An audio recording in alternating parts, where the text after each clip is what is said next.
Bilirsiniz ki, ölkə gündəmi bir neçə gün Elgün, Gəncədə öldürülən 17 yaşlı günahsız Elgün haqqında bir neçə gün xalq bu haqda danışdı. Amma çox təəssüflər olsun ki, hələ də Elgünün qatilləri tapılmayıb. Polislərin narkotik daşımasının şahidi olan və onu telefonu ilə lentə alan Elgün polislər tərəfindən gecəliklə vəhşicəsinə döyüldü. Döyüldü, ölümünə döyüldü. Amma hələ də ölməmişdi Elgün. Elgünün videosunu dostlar YouTube kurallarına görə təqdim edə bilmirəm. İzləyənlər zaten izləyib, izləməyənlər də Diktator TV'də, Telegramda Diktator TV kanalında az öncə paylaşmışam. Mən sizə sual verirəm Azərbaycan xalqı. Elgün videoda görürsünüz, danışırdı, nəfəs alırdı, söhbət edirdi. Bəs necə oldu ki, Elgün yaşaya, necə oldu ki, o xəstəxanaya ambulansdan getdikdən sonra onun xəstəxanadan meyidi çıxdı? Azərbaycan xalqı, heç özünüzə sual vermişsinizmi? Bəli, Elgünü polislər vəhşicəsinə ölümünə döymüşdülər. Amma o hələ də ölməmişdi. Amma Elgünün həmin günü meyidi çıxdı, bəli. Çünki Azərbaycan xalqı, mən sizə deyim, dünən bu haqda mənə məlumat gəldi. Elgünü, bəli, polislər ölümünə döymüşdü. Amma onun yaşamaq şansı var idi. Və o yaşamaq şansını xəstəxanadakı həkimlər onun əlindən aldılar. Azərbaycan xalqı, siz bilirsinizmi, bu necə də dəhşətli bir faciədir. Elgün yaşayırdı.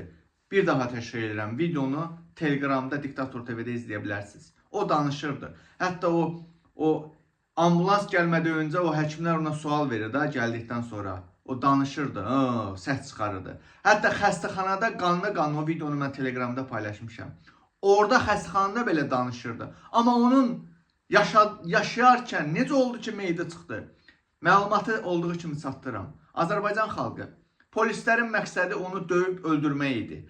Döydülər, amma ölməmişdi. Amma xəstəxanaya gedəndə polislər xəbər tutub ki, bəs Elgün yaşayır. Yəni, canlı şahid yaşayır və həmin dəqiqə polislər məhz hadisə yerində olubdu xəstəxanada. Polislər dərhal həkimə göstəriş verib ki, Elgünü dərhal öldürün. İğnə vurublar. Elgünü iğnə vurub öldürüblər dostlar. Siz təsəvvürsünüzmü?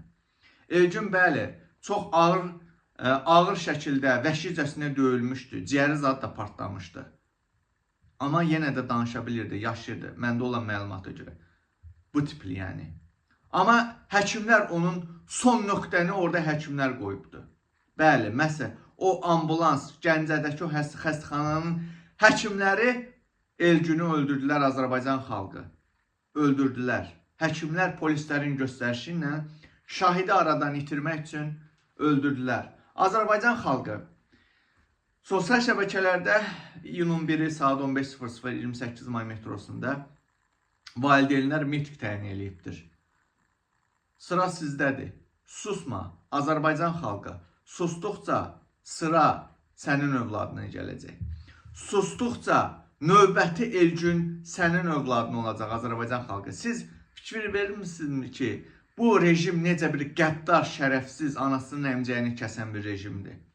Polislər vəhşicəsinə döyür, ölümcül döyür. Bir balaca Elgünün yaşamaq şansı qalır. Bu yetmirmiş kimi polislər gedir, polisin nəzarəti altında həkimlər Elgünü öldürür. Azərbaycan xalqı susma, susduqca sıra sənə gələcək. Məndən deməkdir, özünüz bilin. Susduqca növbəti Elgün sənin balan olacaq. Yatma Azərbaycan xalqı.